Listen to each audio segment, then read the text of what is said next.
Across the state, we have a number of partners that we're working with to do this work to enhance and expand parenting education. We do encourage you, if you'd like to learn more, please reach out. You can visit our website at NYSPEP.org. Please reach out and be a part of our work as we move forward. So I have the privilege today of introducing Meg Cavus. Meg is a member of the NYSPEP steering committee. She is a dedicated parent educator who has her own private practice. She has been involved with this work for many, many years now, and we're thrilled that she has agreed to be a part of this presentation today. Meg also is on the national scene with NPEN, and she may share a little bit more about that group of people and their work. But she is currently, I believe, president of NPEN, and she's proven herself to be a person of excellence. And again, I know that you're going to enjoy her presentation today. And with that, I'm going to turn it over to her. Oh, and before I do that, one more thing. I do want to say a special thanks to all of our funders from NYSPEP. We have a variety of folks who provide funding to NYSPEP, the Office of Mental Health, and we have some representatives from that, Council on Children and Families, the Office of Children and Family Services in New York State, all are proud partners with this work. So thank you to all of them. And with that, I will turn it over to Meg. Thank you, Tim.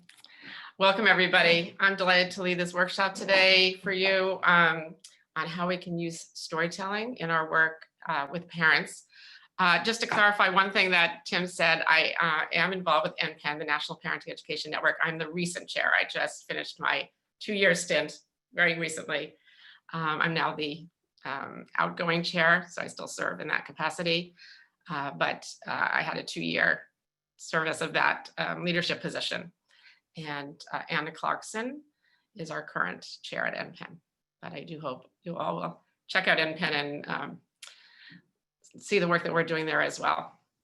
So storytelling is something that I've been inspired by and incorporated in my work ever since I attended a full-day seminar many years ago at Adelphi University with Daniel Siegel, who many of you are probably familiar with. And it really illuminated the extent to which the way parents' ability to make meaning of their own story influences their own parenting, and specifically in their attachment and in their connection to their child, and then as a result, influences their development as a parent and their child's development in healthy family relationships. I don't consider myself a quote unquote expert in storytelling, but I have been incorporating oral storytelling in my work with parents, particularly in a workshop that I teach regularly at Mount Sinai Hospital here in New York City. I lead a class, a full day group in getting ready to parent for expected parents. And I've been incorporating storytelling in that workshop. And I also have delved into the topic through reading, and particularly have read some works about narrative medicine, which are related to this topic. I also happen to work outside of the parenting realm in storytelling and volunteering, which I've been doing for several years in a Jewish age home, an old age home in New York City here, the Hebrew Home. And every week we do a storytelling event for seniors called Creative Writing for Seniors, where volunteers act as scribes for seniors on different topics. So we sit opposite them and we are given a prompt theme for the week. They tell their stories and we write for them and then share them. And it's a really powerful, moving connection with seniors. So in all those ways, I've been involved with storytelling for several years. And I do also want to acknowledge that a lot of the content and information that I'm going to share today comes from Daniel Siegel and Mary Herzl's seminal book called Parenting from the Inside Out. I highly recommend that book, Parenting from the Inside Out. It was published in 2003, and it deals with this topic of being able to tell your own story as a parent. I don't have all the answers or ideas on this topic, so I really want today's session to be collaborative. I'm going to ask for your input, your ideas and suggestions as we go along. Some of them I'll ask you to put in the chat box. If it's a longer conversation, I might ask you to come off mute and share your idea and stories. So first, I'd like to get a sense of who here was at the NYSPEP Training Institute in October with Eva Tenuto and the TMI project. If you go to the bottom of your screen and highlight the menu, you can click on reactions and just do a thumbs up if you were at that. Great. Okay, so about 5 or 6 of you were. Excellent, okay.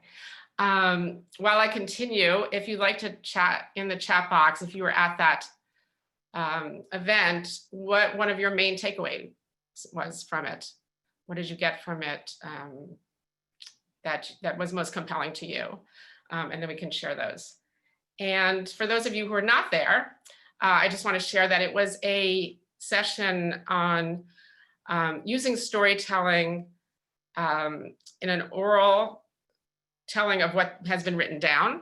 And it was in a general sense. So it wasn't in particular about parenting.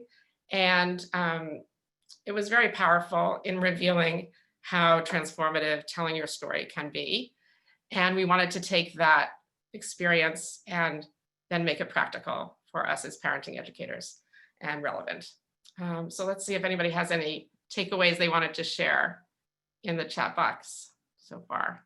Let me know if you see any, Tim, and I'll continue. Also, I want to get a sense from you. Again, you can just put a thumbs up. How many of you already incorporate storytelling into your work in some fashion? Okay, just see a couple. Good, okay. So we'll definitely want to tap into your ideas and suggestions today as we go along. So let's start by defining what we're talking about here when we're talking about storytelling. Storytelling can obviously be lots of things. And I spent the last week where I was visiting my son's family and their 2 young children telling stories with them. Gemma, tell me another story, or let's tell stories all day long. But that's not the kind of stories we're talking about here. When we talk about storytelling in this context, we're referring to relaying memories and perceptions of one's own life experiences. So I'll say that again. Relaying memories and perceptions of one's own life experiences.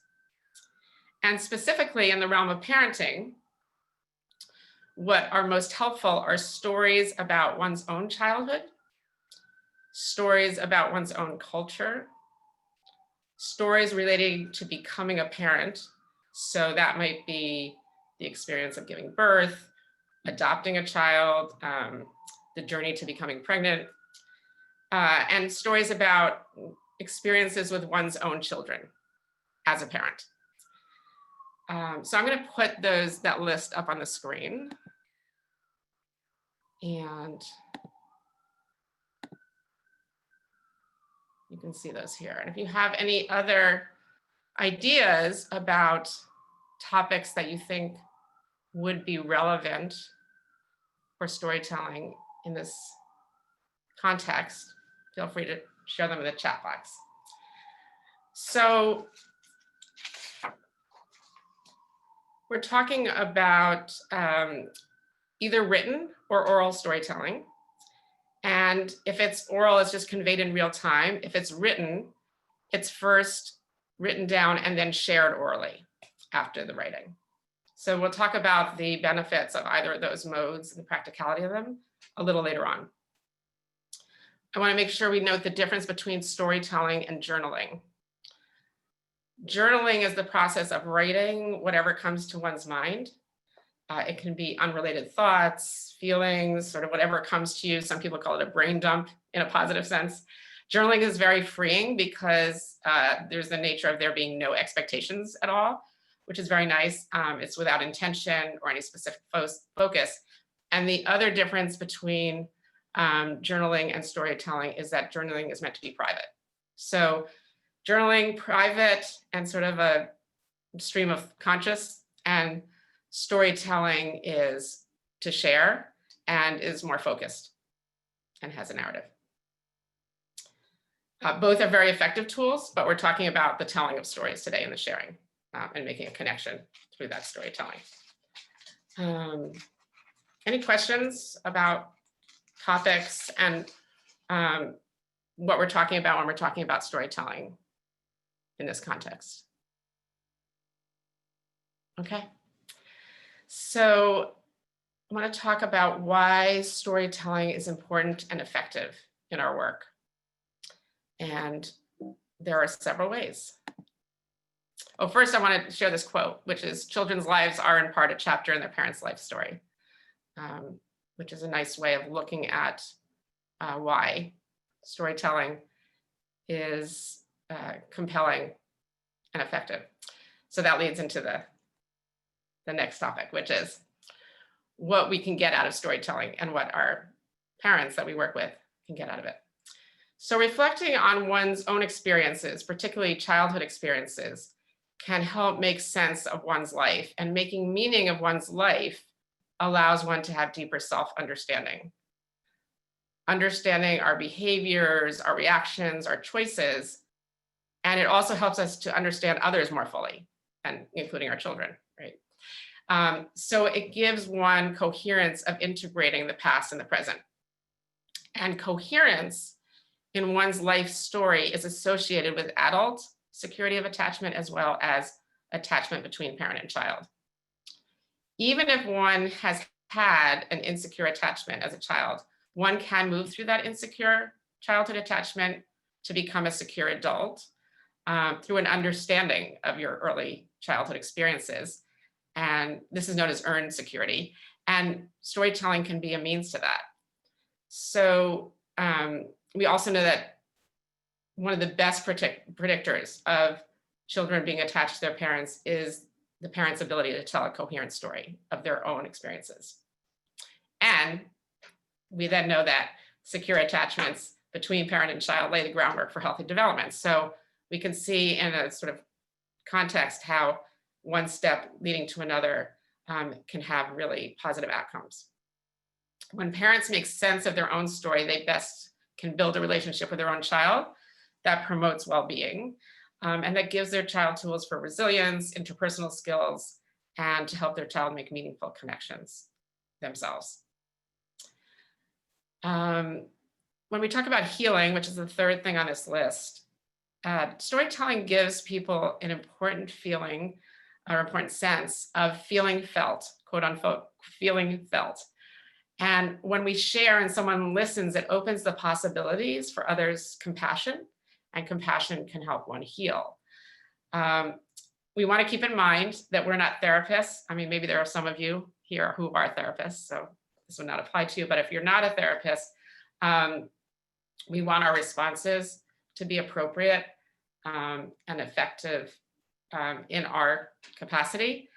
But we know that storytelling can be therapeutic, even if we're not providing therapy. We know that storytelling is really important in building resilience. So we want to remember the C's, the 7 C's of resilience, which you may know, and if you don't, they come from Dr. Ken Ginsberg, who is an expert, a pediatrician who has expertise in particularly in communicating with adolescents. But he has developed these 7 C's of resilience. They are competence, confidence, connection, character, contribution, coping, and control. And that C that stands for connection is the one that storytelling really brings into play. So storytelling helps us bring connections between our past, our culture, and to others to whom we share our stories. So connection is a really important part of storytelling. And we know that connection is an important prerequisite for resilience. And also, storytelling can bring up positive events from the past, and we can help do that with the prompts that we give for storytelling, both within and outside our family. And that provides nourishment for someone, even if they had a difficult childhood, if they can recall events in their lives where they were able to overcome or they had a positive relationship, that's something they can tap into that will nourish their resilience, to make them see and feel that they can overcome obstacles. Just to review the importance of resilience in our work as parenting educators, the word resilience is derived from the Latin word resiliere, which means to rebound. And it's something we all need to develop. We know it's one of the protective factors for children and families. It affects everything from mental health to financial health to intimate relationships. And some say that bolstering resilience could be the single best thing one can do for one's health, relationships, and happiness levels. So knowing that connections are the building blocks of resilience is a good reason to be using storytelling. Storytelling can also help get someone unstuck, to move beyond limitations of our past and not be stuck in it. We can see patterns when we tell stories, we can see influences, and that can open up desire for creating new intentions, new ways of being for ourselves, and new ways of being with our children. Every generation is influenced by previous generations and influences future generations, but we're not destined to repeat the same patterns of previous generations or of our own parents or our own past. Storytelling also allows us to reflect on the influences of our culture, both positive and negative, both visible and non-visible. And we can intentionally carry out those influences, or we may want to let them go. And storytelling allows us to recognize them and then make that decision and be able to let go of any traditions or cultural norms that we would like to without disloyalty or shame, but having a full understanding of them. Speaking of shame, storytelling can be freeing from shame. It can take off that burden and offer a path to something called shame resilience. Brene Brown defines shame as the intensely painful feeling of experiencing or believing that we're flawed and therefore unworthy of love and belonging. It's critical when we listen to stories that we listen in a way that's compassionate and empathetic, as if we've experienced those feelings ourselves, and that helps others to relieve them from shame. As we learned in the TMI workshop last month, we were told by Eva Tenuta that shame feeds on silence. So storytelling can provide a safe space to break that silence.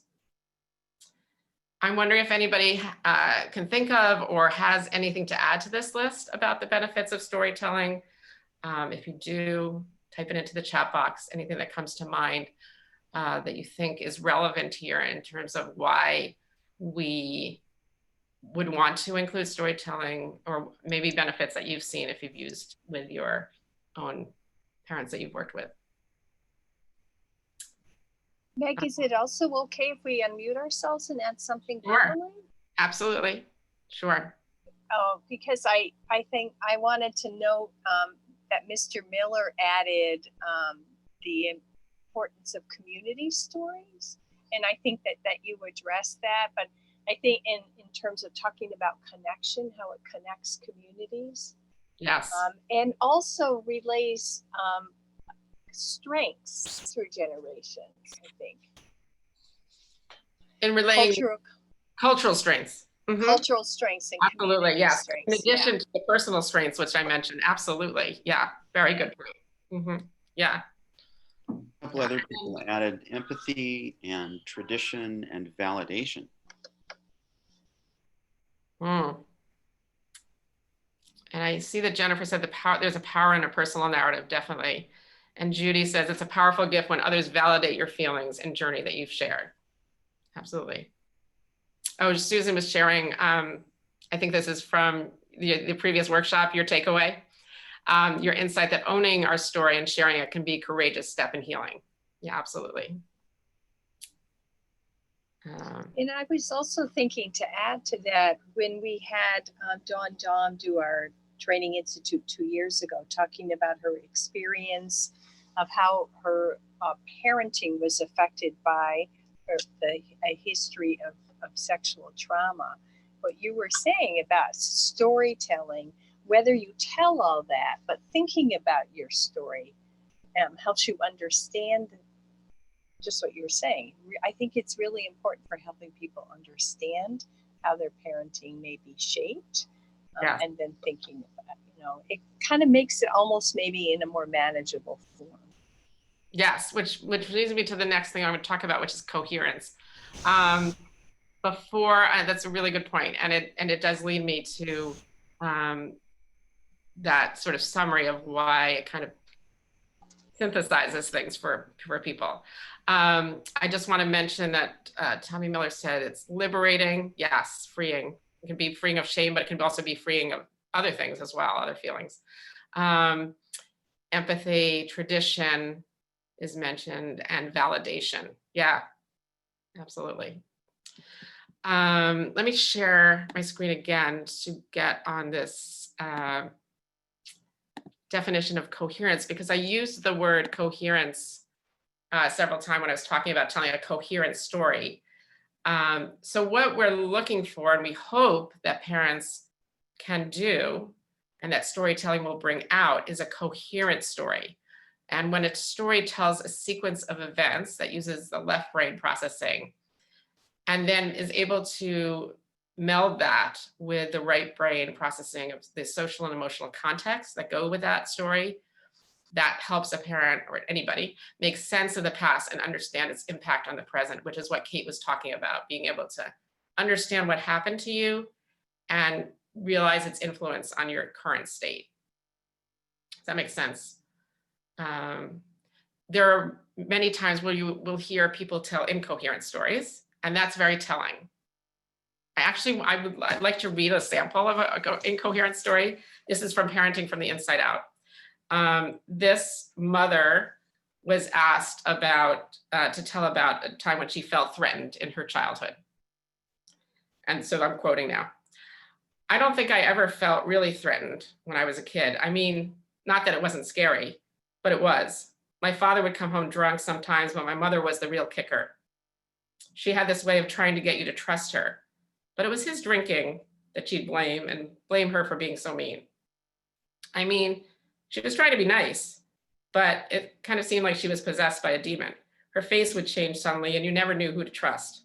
I mean, she looked so strange, kind of furious and frightened in one package, all contorted, and her eyes were so piercing. She would sometimes cry for days. I can see her crying face now. Not that it was upsetting, but it was." So you can hear that telling of some events and being confused and having sort of this back and forth of it was upsetting, it wasn't upsetting. There's not a real processing in that story. And that's very telling for us. That means it's something that still needs to be worked through, that someone hasn't fully understood, and that it might need some more prompting and reflection with that parent. Does anybody have any thoughts about that, about coherence?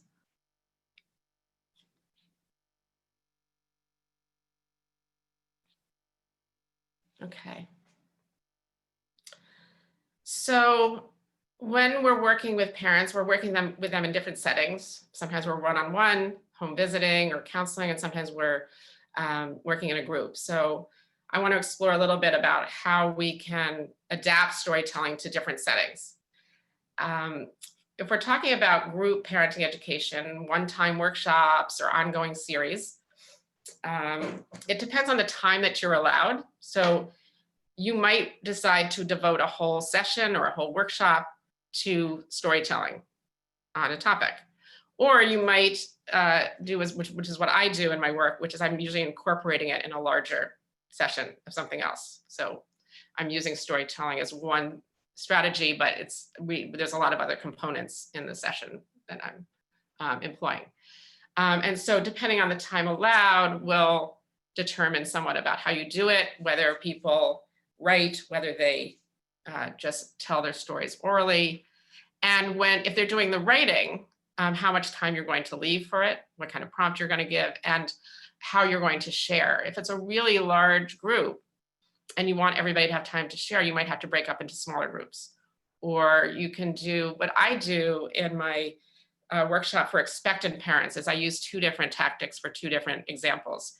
In the opening, where I ask people to share the story about the journey of how they became a parent, which is a really lovely share. Usually it's a very small group that I'm working with, no more than 10 people, usually 5 couples, or sometimes they're single parents as well. And that I have people share orally. We just go around the table. I give them a few minutes to reflect. I put the prompt on the screen. What's the story of you becoming a parent? And I give them a few minutes to reflect. And there's an importance to that if you're doing oral storytelling as opposed to writing it down first, because you don't want people to be thinking about their own story and what they're going to say while they're listening to someone else. So you want to give everybody a chance to reflect for themselves first, and then be open, and then ask them to be open to listening to others and not thinking about their own story or what they're going to say.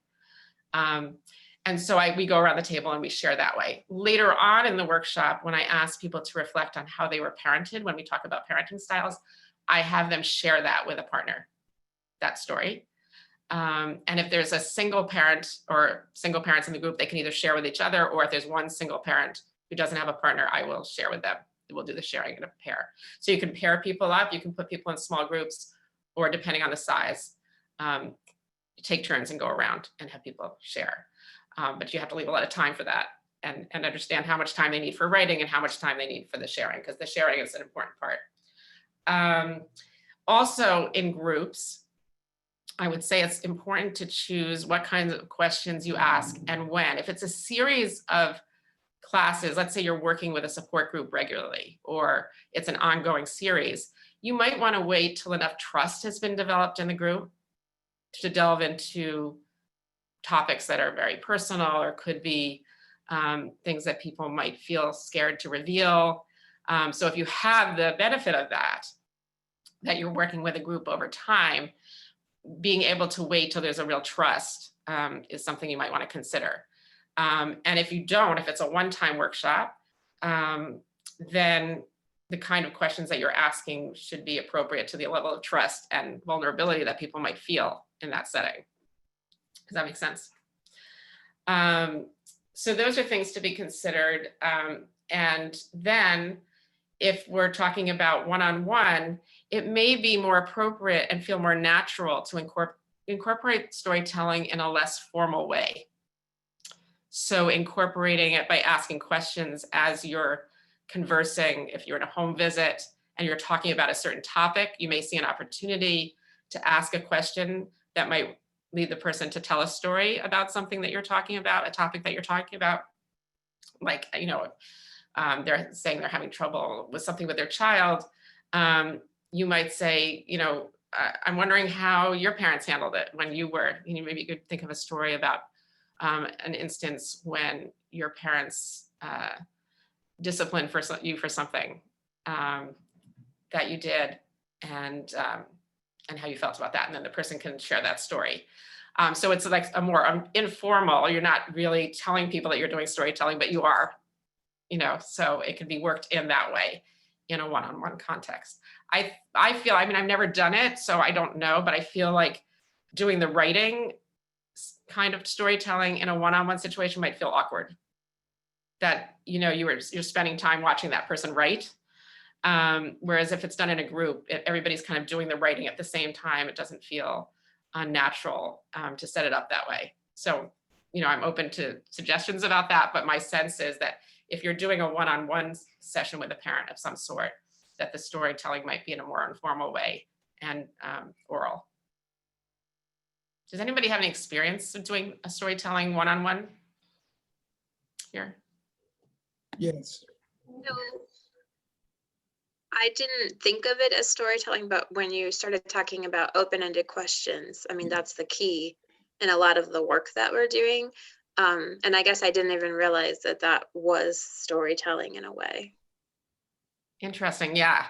And when we get to prompts, you may recognize some of the prompts that we're going to talk about and that others might come up with as things that you're already using, right? As those, like you said, open-ended questions that lead to stories.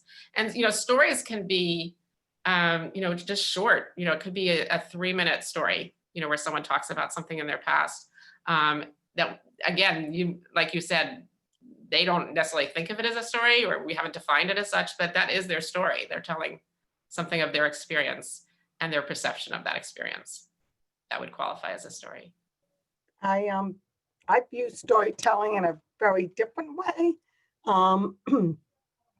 When I was still a classroom teacher, if I had a child who started playing something in a very disjointed way, oftentimes when I would delve into it, they were having some experience. For instance, these 2 little boys kept replaying repetitively being attacked by a wolf, and were really having trouble regulating. And when I asked the mom any idea where this might be coming from, she said, oh, we were on a hike a few weeks ago and somebody let their German Shepherd off a leash and the dog came very close to us.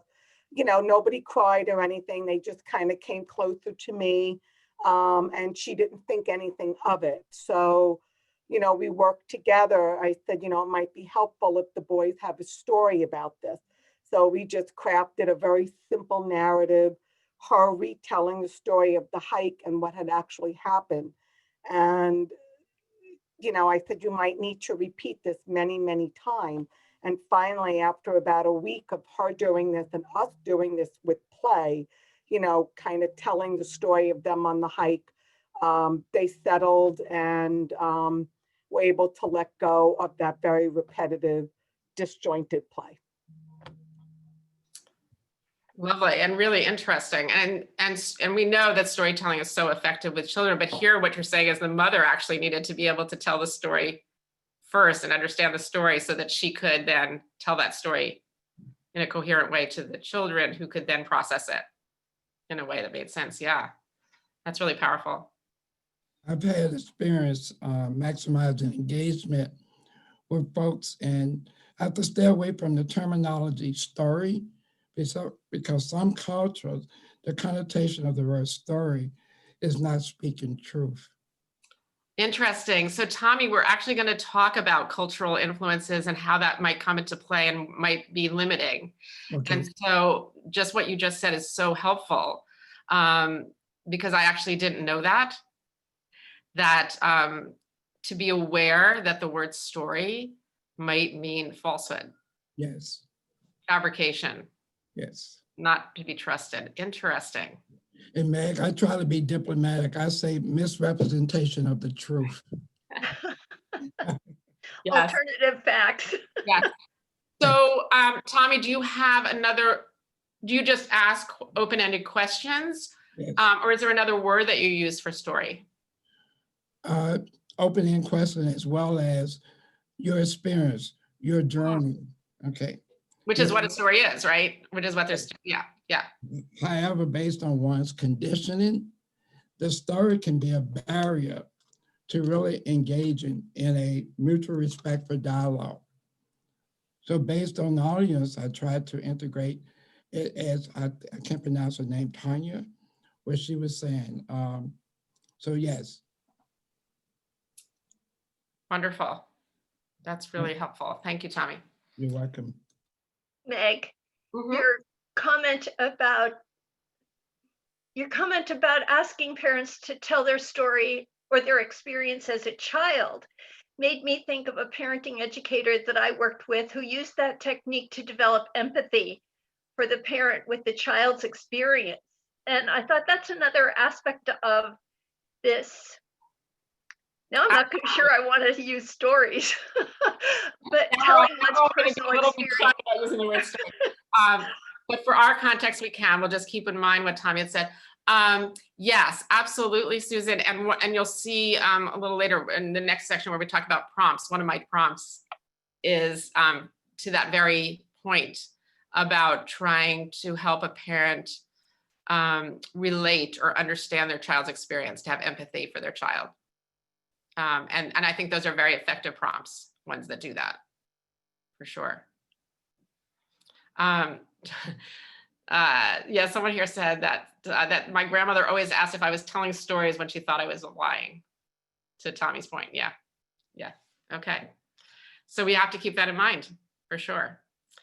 Any other experiences that people have had for how they incorporate storytelling in terms of the format they use? Experiences that they've had with that they want to share. You can unmute. And then in terms of writing, has anybody used writing in their work where they have their participants write down their story and then share it orally? Okay. I have. Oh, you have. Okay. And when have you made the decision to do that as opposed to having them just tell it orally?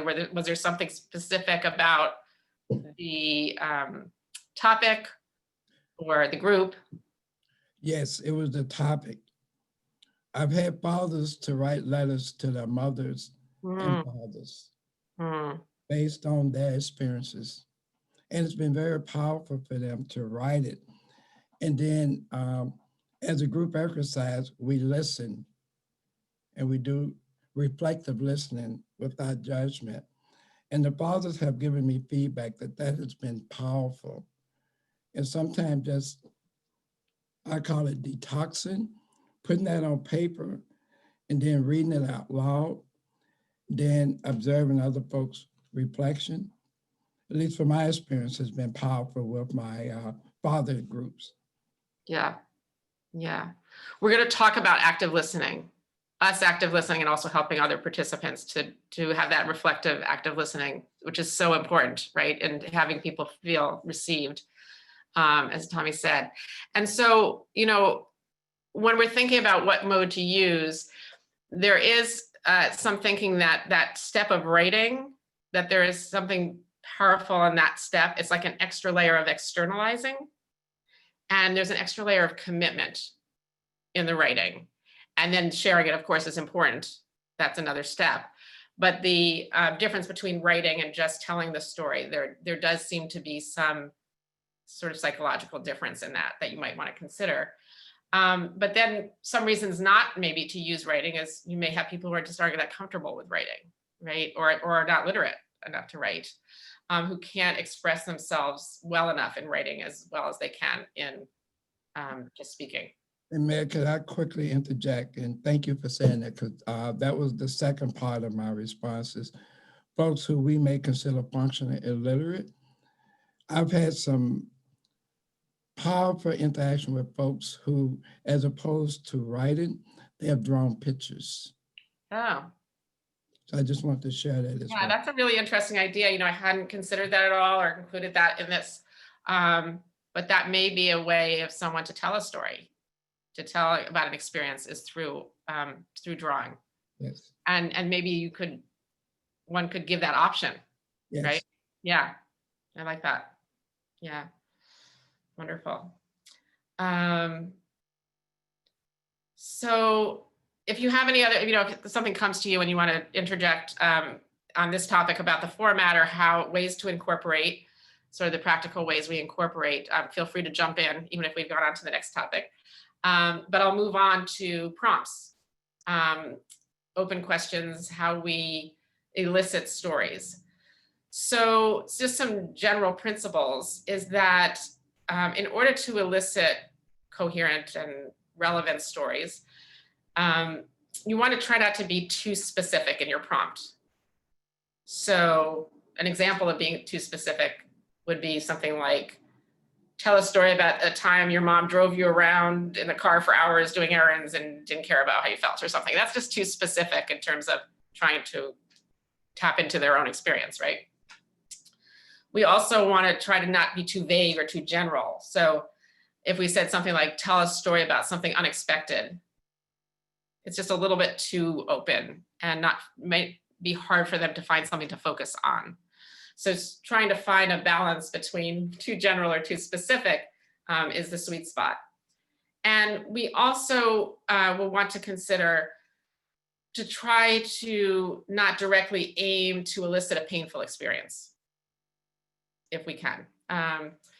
So we'll talk a little bit about that and trauma later, but if the prompt can be one that is open enough to allow the writer or the teller to calibrate their own response, how much they want to reveal, how personal, how detailed, how deep they want to go. That's a good prompt where it gives them the wiggle room to be comfortable.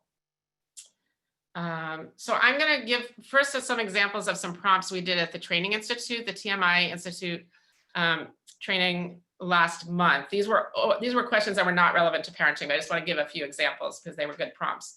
One of the prompts was tell a story about someone or something you pretended to be. Another prompt was tell a story about a smell, song, or flavor, a sense memory that always brings you back to a particular time or place.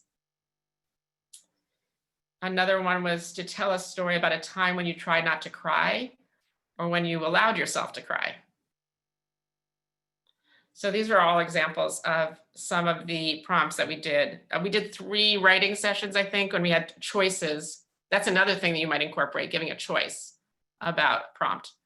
So for example, in that last prompt, it was a choice about whether to write about a time that you tried not to cry or a time when you allowed yourself to cry. So that it sort of provides enough breadth for people's own experiences.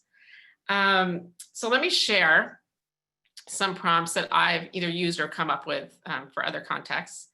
And then I would love to have sort of a brainstorming session with you all about other prompts that you can come up with or have come up with that you've used and can share.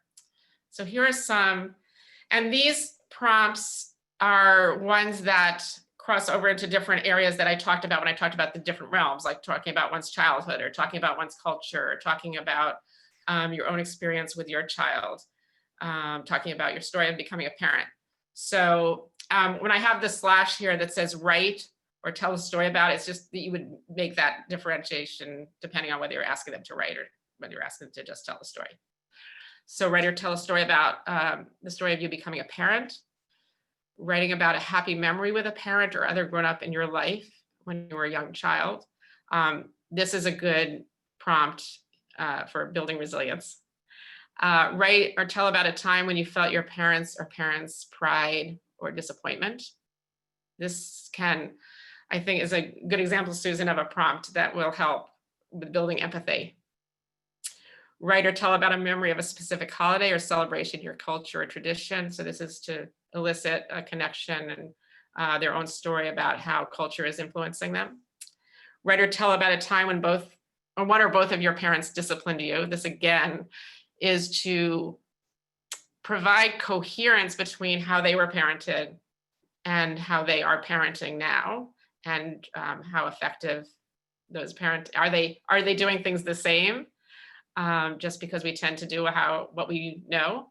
Have they made different intentions? What are they seeing as the result of those choices that they're making, both for their own experience and then for their child's experience? And write or tell about a time when you and your child had a different reaction to the same experience. I like this one again for building empathy for a child's experience. So I'm going to give you, let's say like 3 minutes. And why don't we type into the chat box? I think that's going to be easier than people unmuting and everybody sharing their ideas for prompts. So if you could all share prompts that you've either used or prompts that you are coming to mind now that you think you could use or be used by others. And if it's in a specific context or for a specific purpose or a specific group, note that as well. You know, like it might be a good prompt to use for or with. So I'll give you a few minutes to do that.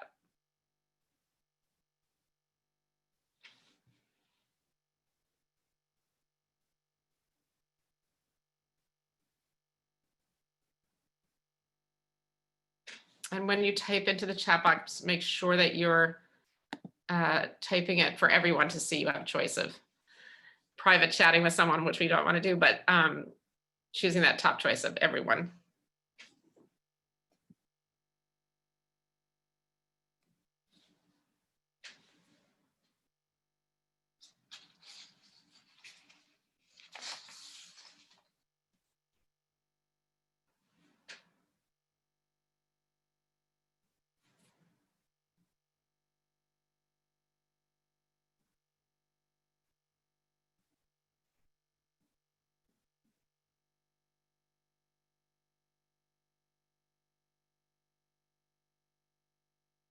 So Tori shared stories of arrival to the United States. I love that. You could ask someone to write, what's the story of you coming to this country? And that would probably generate a wonderful story. And what people have done to get to this country is so powerful and inspiring. And if you can share your inspiration from that and reflect it back to them, I think that would really go a long way towards resilience. My daughter runs an organization where she deals with families who are refugees who come here. She helps families, she partners them with parents who are here in this country who have clothes that they can share. And she partners them up with children of the same age or 6 months older so that they can receive hand-me-downs from those children. And it's an ongoing partnership with the families. And the stories of these families, incredible stories of resilience. Okay, so I'm going to read some of these off, and feel free to jot any down for yourself that you'd like to retain. Tell a time when you were truly felt listened to. Yeah.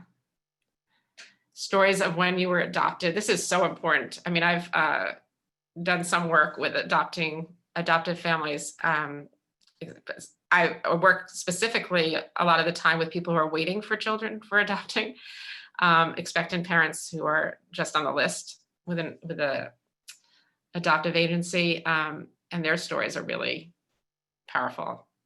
Stories of resilience.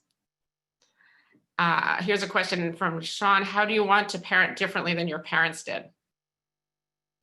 Tell a story about a relationship with a sibling. And you might make that even more focused, about that. You might give a choice. Tell about a conflict you had with a sibling or a positive experience you had to, try to elicit something that's a little bit more specific about that. Write or tell about how you define yourself. Tell a story about something that was or is repeated in your family. Kate, could you clarify that, what you mean by that? You're on mute.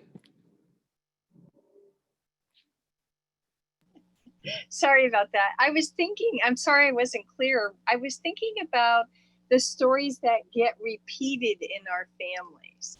So like tell one of the stories that's repeated in your family. About your family, you mean? About your family or about your childhood or, what, I just think that we can't, that those stories that we carry with us are kind of part of our the trunks of family stuff that we carry around with us. And sometimes they're heirlooms and sometimes they're not. But yeah, in our house, we actually, when one of us starts to tell a story, my husband or I, or one of the grandparents, the kids will say, "Oh, story number 5." Yeah, right, exactly. Yeah. You know it. And it's kind of telling what those stories are, right? Yes, absolutely, for sure.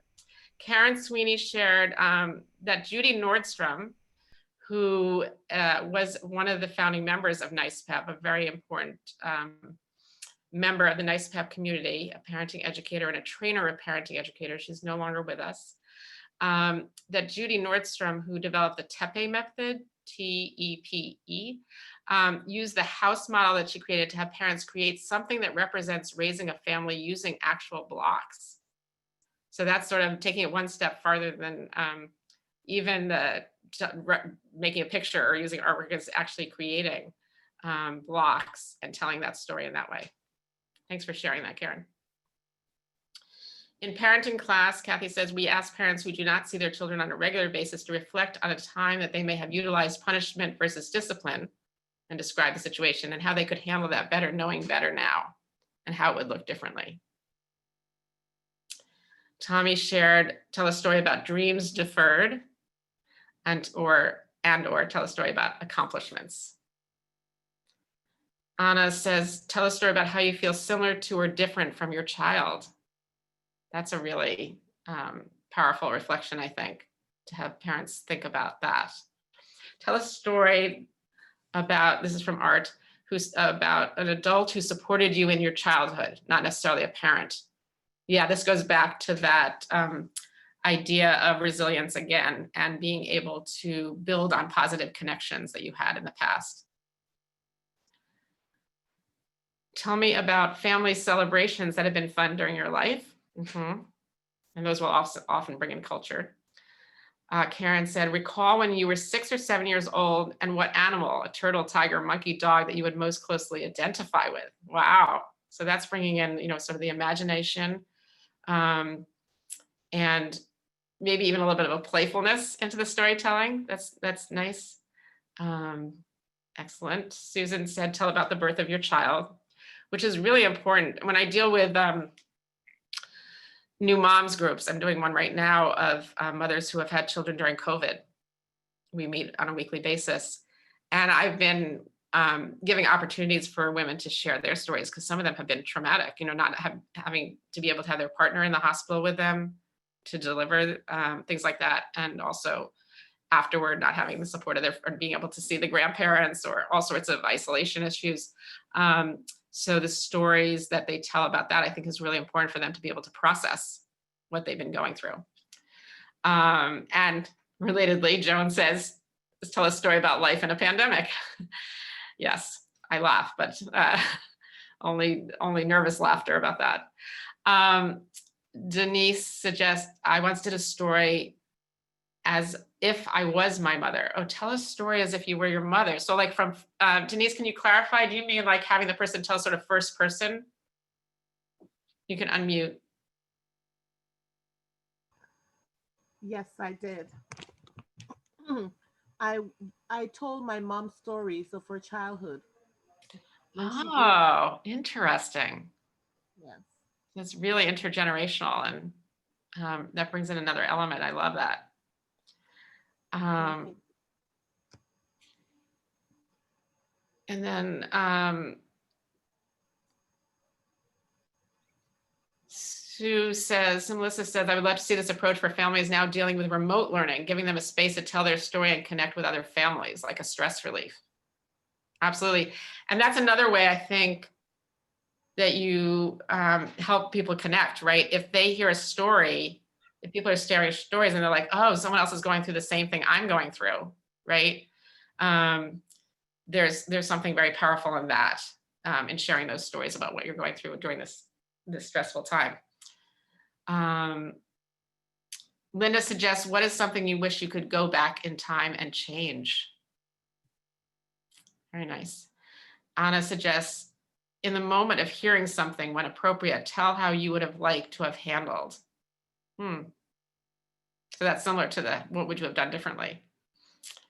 When I was in preschool world, we would have the children close their eyes, listen to instruments like rain sticks or other sounds, and tell us what comes to mind. We would write their responses on chart paper and create a class story. Wonderful. So it seems like using other sensory experiences as well in this suggestion. And how family truths differ from established educational institutions. Can you say more about that, Tommy? What do you mean about that? Yes. Culturally speaking, there hasn't been any education institution has spoke truth to my history, my resiliency, my triumph, the dignity of my human spirit. And when I say I in the plural sense, there's a lot of folks that share that same experience. So are you suggesting that we ask people to tell how their stories are different than what they've heard about what's been taught about their story? Or are you just making that point to help us reflect on their stories? I'm making the point that in my experience, a lot of our beautiful people, the system has inadvertently caused them to feel disempowered. And telling their story, yes, which is the true story, not the story that they don't hear, right? In educational institutions, is empowering because it's the first time they're hearing it. Like it's not something that is reflected in society in a true way. And for the rest of the story. Mm, awaken internally what they already know. They mm, have personal power. And even though the system perhaps want to help them to be disempowered, learning their true history, for example, I'm also Native American. Can you imagine if I just went by what educational institutions have taught me about my Native American heritage? Think about that. So that's my point. That yes. So this is really important. What you're saying is that it's another benefit of encouraging people to tell their story is that they can get to the true story. And it's something they already know, but by sharing it with others, it makes it, known to everybody in a way that it's not in society, because yes, the story out there is not the true story. and to awaken the truth that's within them. Yes, yes. We are somebody, regardless of the labels that society put on us, based on what have you. So that's the reason why I like to frame those type questions. And also it's, to me, liberating for folks to talk about what grandma taught them, as opposed to what I, as a teacher, have taught them, what I'm supposed to follow as for the educational script. But Meg, let me stop here because I could go on a tangent on this one. Okay. Oh, but thank you so much for that. And that could be a prompt. But the last thing you just said is like, tell a story of something you learned from your grandparents, something like that. Meg, this is Anna.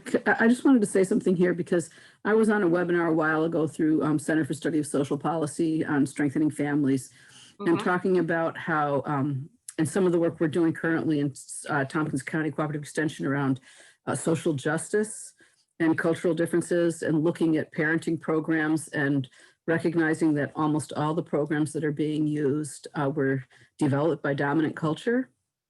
And so on the CSSP webinar, they were talking about how important it is. We talk the talk of parents being the experts on their families, but we go in with some preconceived research-based things around child development and around what families need. And the protective factors framework certainly gives a lot of space for bringing individual cultural aspects to it. But I think this storytelling provides a platform for really asking those questions. How does your family do this? How does your, the culture that you come from handle this, which could be very different than what parenting educators, that particular parenting educator may be coming in with knowledge of. So our best intentions of bringing in something, that it really forces, storytelling forces that, or helps to support really stepping back and understanding the family, understanding where they're coming from, and then seeing, what's the information that is going to be helpful, or the resources that are going to be helpful, or hearing they're just sharing their story is helpful. I'll wrap up. I hope I'm making some sense, but it's hard to step back and try to recognize like, okay, this is how I've seen things, experienced things, learned of things.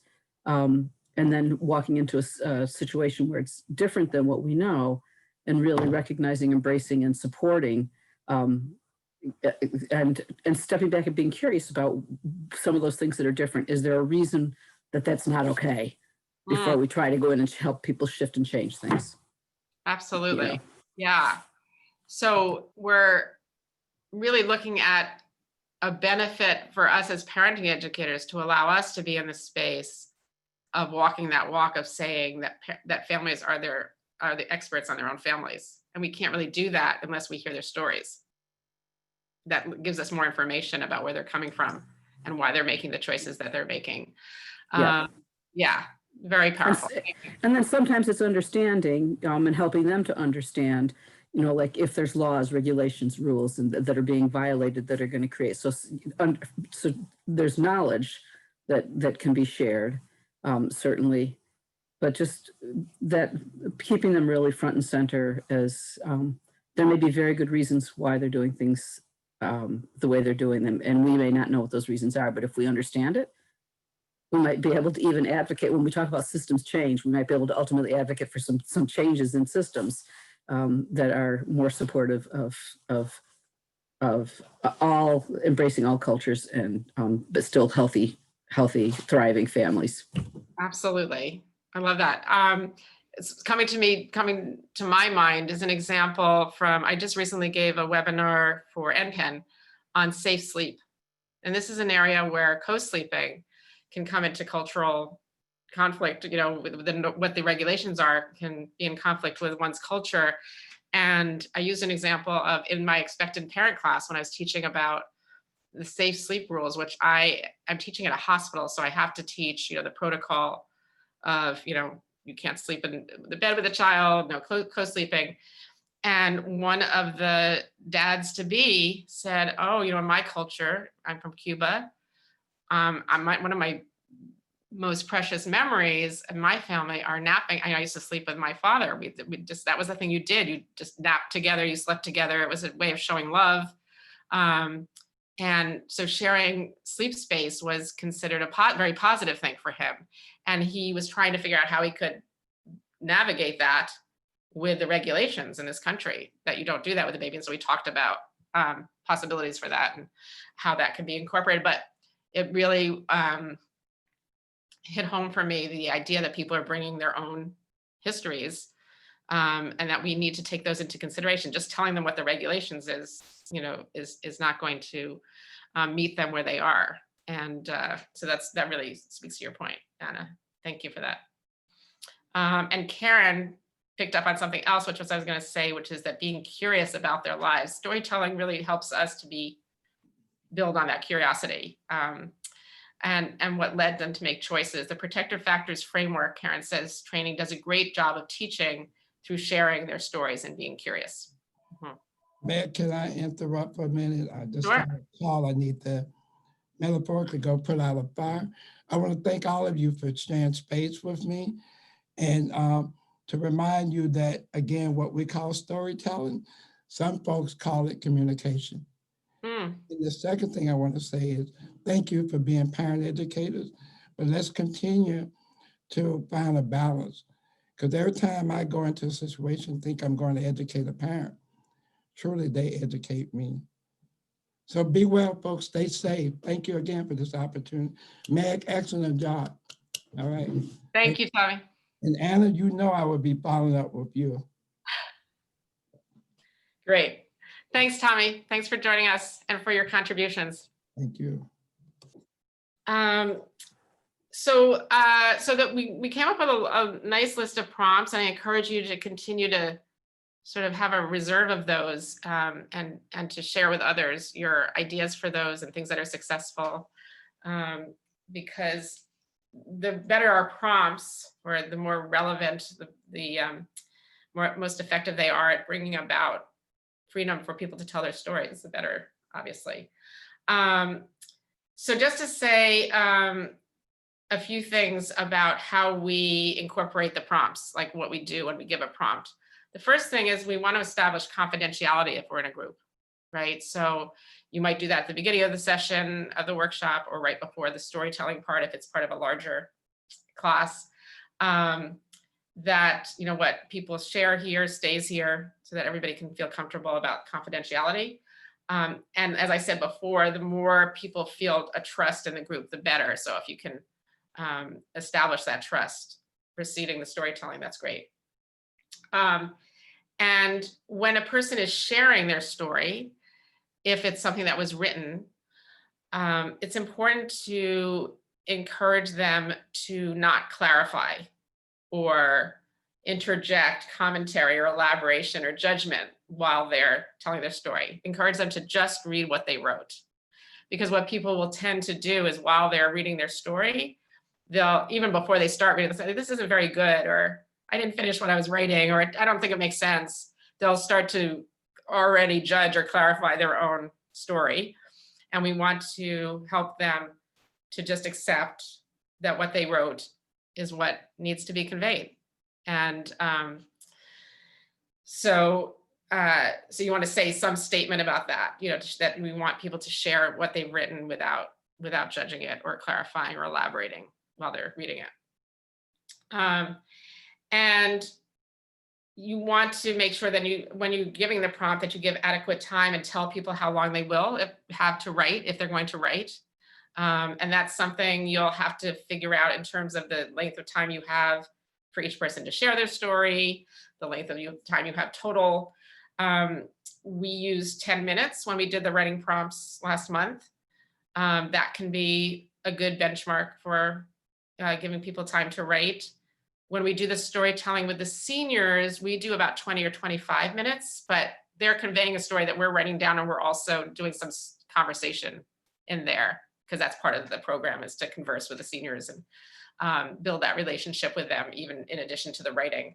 So it will depend on whether the storytelling is the focus of the entire session, whether you're giving more than one prompt, how much time you have, how many people need to share, all that in deciding. But you want to let people know how much time they have.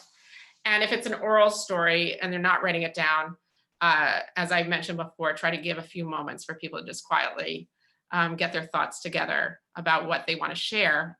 They don't need to have time to recall all the details of the story. They really just need time, if they're going to share stories orally, to locate a specific memory, a specific experience that they want to talk about. They should be able to just talk about it once they've identified what it is that they want to share without preparing. But they do often need a minute or two. I would say give a couple of minutes for people to think about identifying what they want to tell a story about, so that, again, they're not thinking about that while they're listening to other people's stories. Any suggestions, questions about this idea of prompts and how we give prompts? Any experiences you've had? Let me just see if any other prompts came in here. I don't think so. Okay. So let's go on to listening and responding, which is a really important part of this whole storytelling process. It's as important as the person telling the story as that the story is received.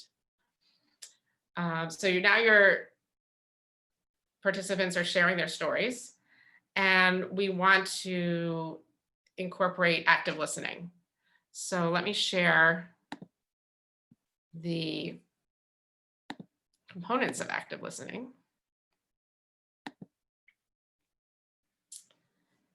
Here, active listening involves more than just hearing someone speak, of course. It's when you practice fully concentrating on what's being said, and that you listen with all your senses and full attention to the person speaking.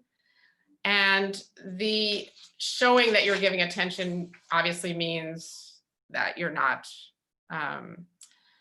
taking, that you're not writing or doodling, that you're facing the person in a relaxed, open stance, that you're modeling good listening for others in the room, and that you're not checking your phone and things like that. So obviously, showing that you have full attention on the speaker. Neutrality in your own mind is internally coming from a place of non-judgment, either about preconceived notions you might have about that person, or notions that you might have about the topic that they're talking about. So really trying to let go of any feelings, beliefs that are particular to you about what the storyteller is conveying. Patience is important. So there may be silence, it's particularly if someone is not reading something they've written, but is just telling a story orally in real time. There may be moments of silence, and it's okay. And just to be with that silence without, leaning in or trying to fill that space with your own words, and providing that space for them to collect their thoughts about what they want to say. And using nonverbal communication to show that you're paying attention, smiling or eye contact or mirroring, leaning in, conveying that attention nonverbally is important. And then internally, we want to be coming from a place of empathy, the ability to understand the feelings, try to put ourselves into the position of the other person so that we can understand, we can imagine what they're feeling or were feeling in this experience and connect with them in that way. And being careful to not let sympathy come into it, because sympathy is different than empathy. Sympathy is when you come into your own place of sorrow over the experience of someone else, rather than trying to just understand someone else's feelings and what they're going through. Does anybody have any other thoughts about active listening, your own experience with active listening, and difficulties in active listening? You know, what can be impediments to that?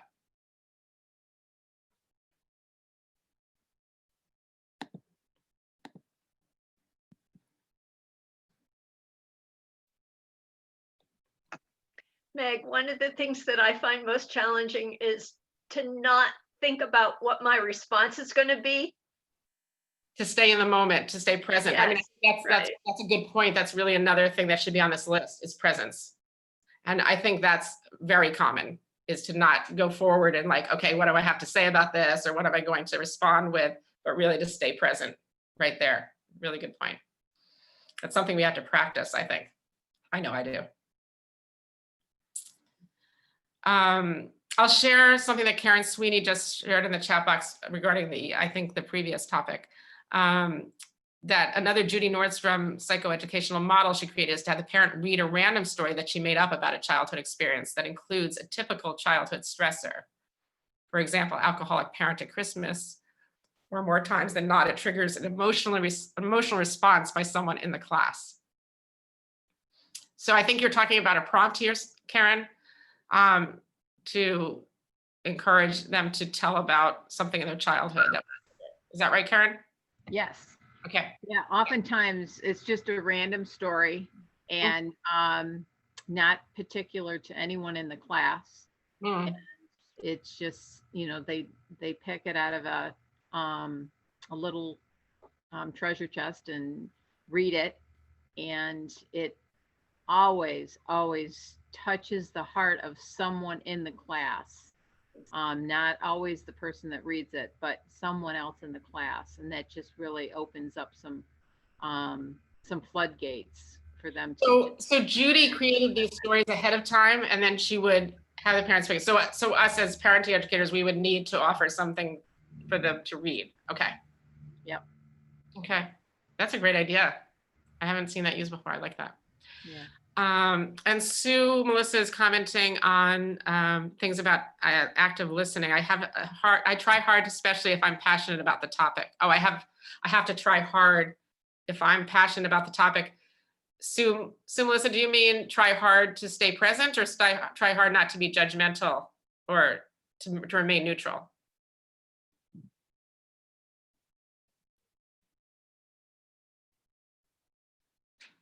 And she says, trying hard to be present. Yeah, right. Because you already, if it's a topic that you have strong feelings about one way or another, those feelings and ideas start to go in your mind about what you think about that topic, as opposed to just being present with what the person is saying. Yeah, I can see that. Tori said, it's hard for me to listen to wordy people because I want them to get to the point. Yeah. And Jonette says, practice not being distracted by environmental noise, quote unquote noise, whether the room temperature, external noises from outside, or accessories worn. To really just hear the person and to not let yourself get pulled by these other things. Yes. Okay. And then once we have practiced active listening and the person has told their story or read their writing, we want to respond. That's the opportunity to make the connection. And we can do this in several ways. One is to reflect on what the person said. So you could say something like, that was a beautiful description of a special moment for you. It had so many details about the sight, sound, and smells. It really brought that moment to life, or something like that, where you reflect on what the person said. Clarifying, you can ask questions if something in the story wasn't clear, but I want to caution you to be careful about not asking for more information. So when someone shares a story, we want to respect their privacy. They've chosen to share what they want to share. So an example of that would be, let's say someone is telling a story about either an illness that they went through or someone else went through, a child or someone else in their life, and they don't say what the illness was. It's not for us to ask that. They didn't share that information and they chose not to. And so we don't want to delve into an area that they might not be comfortable with. If there's something that just needs clarifying because what they said wasn't clear, those are the kinds of questions that we want to ask, but we don't want to delve for more information. They have shared the information that they want us to know, and that is their story. Now, we could process that story later, when we're talking about applying what they may have discovered from that story or how it might be relevant to how they're parenting. Then we might ask some more questions in the future. But in terms of receiving their story, we want to stick to the information that they chose to share and only clarify when we need to, but not to try to pull out more information than they wanted to tell, so that we respect their privacy. We can summarize, which is a little different than reflecting. I mean, summarizing can just be synthesizing, particularly if you had someone who was wordy or tended to wander a little bit in their story. What you heard was the main theme or the main takeaway or the main event of the story. Like you could say, oh, so having never traveled until that time, that trip was so exciting for you. And it left such a vivid impression that you wanted to travel with your kids. That's what I got from that story. So you're summarizing what the person was talking about without adding anything to it, but just synthesizing. And then finally, you want to connect. And if it's appropriate, you can share how you connect to that story. So an example of that might be, let's say someone talked about a childhood fear, something they were scared of. You'd say, wow, I could really feel that fear. I feel that same way about spiders or something. You could show how the story connected to you without going into your own full story, because this is about them, but being able to make that connection that you understand what they told you, understand the feeling that you have received it and can identify with it in a way that shows a connection. Any way that you can connect that helps them feel felt. Those words feel felt are so important. Everybody needs to feel felt. So whatever that means to you, in a way that you can show it, will help you connect with them. Anybody have any thoughts about ways that you like to connect with someone after they tell a story? Responses that you've used, or things to be careful of not using?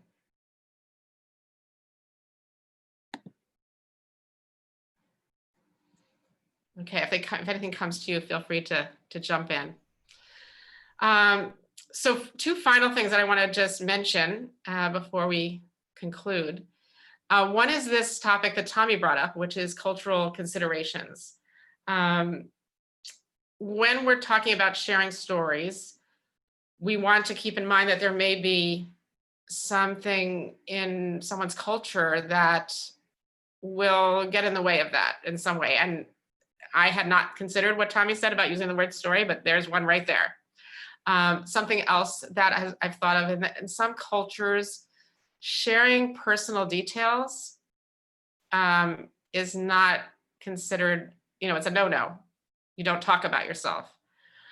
I have this one woman in the senior home.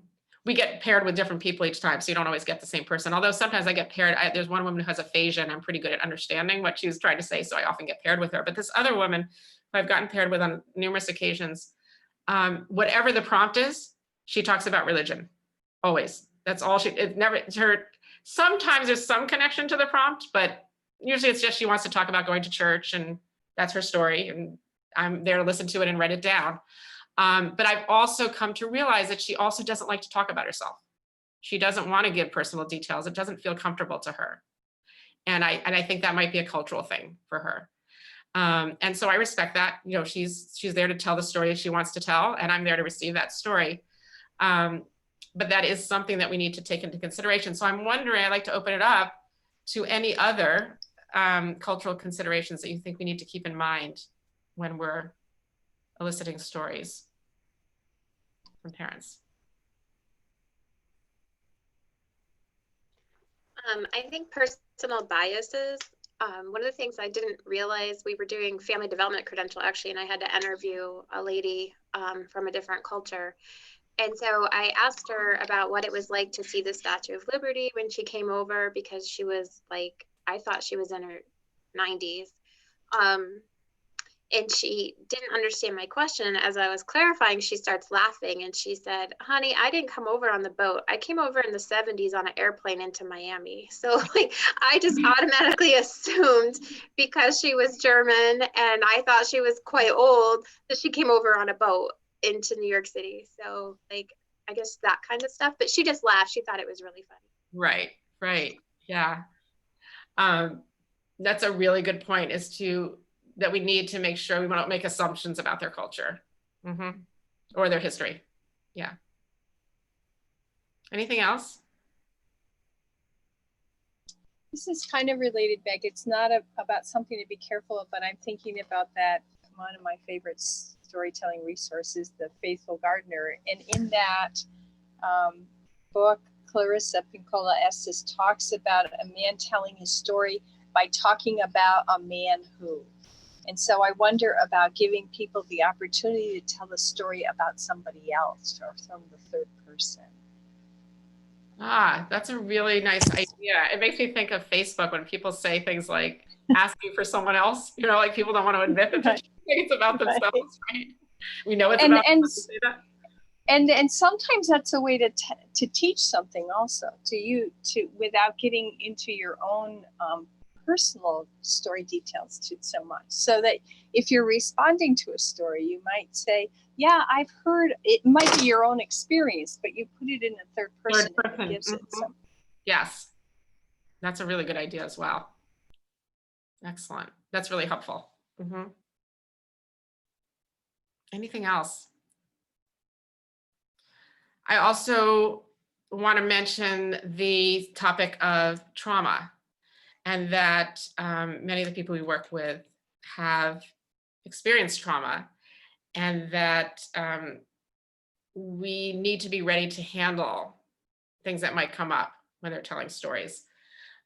So some might say, well, you can caution people about writing anything that might be triggering, but anything can be triggering. We don't know what's going to trigger someone else. It may not be triggering for that person, but it might be triggering for someone else in the room. And so to caution them about that really isn't sufficient, because we just can't anticipate what's someone could be triggered by the most random thing to us or to someone else, and we don't have any way of knowing that. So we want to think about what language we can use that will help people make decisions about what they share, what stories they're comfortable telling. So I would like to suggest something like choose something to write about that won't take you to a place that's scary for you. But I'm interested in hearing other people's ideas about how to create a place that feels safe, or that encourages people to open up to an extent that they want to, but that doesn't break their own boundaries of what they're comfortable with. Does anybody have any experience with that?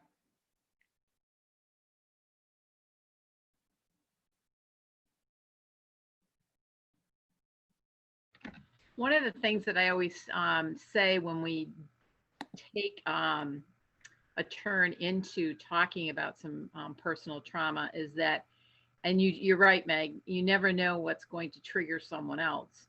And I always preface that with, it is important for you to take care of yourself. And I give you permission to remove yourself from the room, whenever we're talking about something. And I know, childhood sexual abuse, is a trigger for many.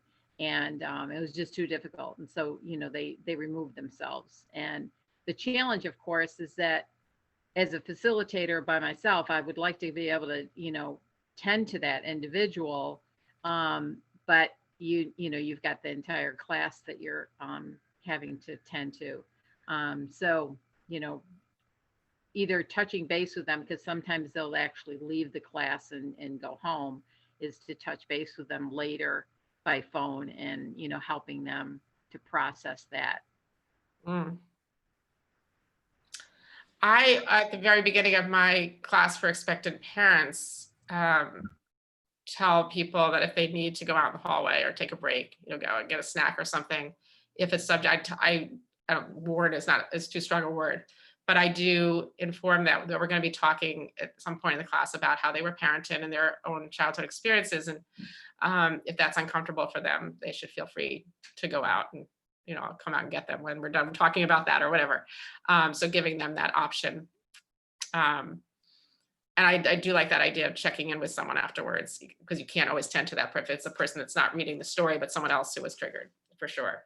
If someone who is telling their story breaks down or remembers something that was repressed, you know, and it's something that's devastating to them, remind them that they're in a safe space, that you encourage them to breathe, that, you know, to take a moment, to not feel rushed to share anything, that maybe they want to stop sharing their story, you know, and have a time to kind of, you know, catch their breath and just provide reassurance that they are safe. And then in these contexts, we want to remember that we're not therapists and that we may need and want to refer someone to counseling if we think there's something that they have not processed and need to work through, that it's not our job necessarily to do that if they've shared something that seems unresolved.